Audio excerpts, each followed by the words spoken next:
కర్కాటక రాశి. ఈ రాశివారు తాము ఆచరించే కార్యక్రమాల్లో విజయాలు సాధిస్తారు. మాట్లాడే తీరులో కొంత జాగరూకతతో మెలగాల్సిన అవసరం ఉంది. ముఖ్యంగా ఏదో మాట్లాడాలి కదా అని మాట్లాడినందువలన కొన్ని విపరీతార్థాలు రావడం, అపార్థాలు రావడం, తద్వారా వ్యక్తులు దూరం కావడం సంభవించే అవకాశం ఉంది. అందువల్ల ఎదుటి వ్యక్తి పలకరిస్తేనే మాట్లాడడం, ఎదుటి వ్యక్తి అడిగితేనే సమాధానం చెప్పడం మొదలైనటువంటి అంశాలలో ప్రత్యేక శ్రద్ధ చూపించాల్సిన అవసరం ఉంది. సజ్జన సాంగత్యం పెరుగుతుంది. నూతనమైనటువంటి సత్పురుషులను దర్శించగలుగుతారు.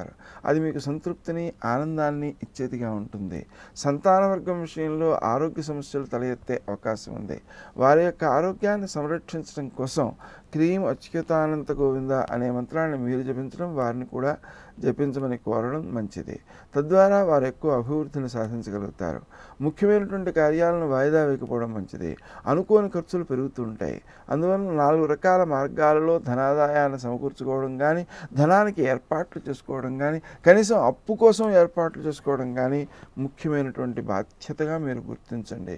అనుకోని ఖర్చులు కొంతవరకు ఇబ్బంది పెడతాయి. మీ మనసుకు తృప్తినిచ్చేటువంటి వస్తువు ఏదైనా సరే కొనియాలనుకుంటుంటారు.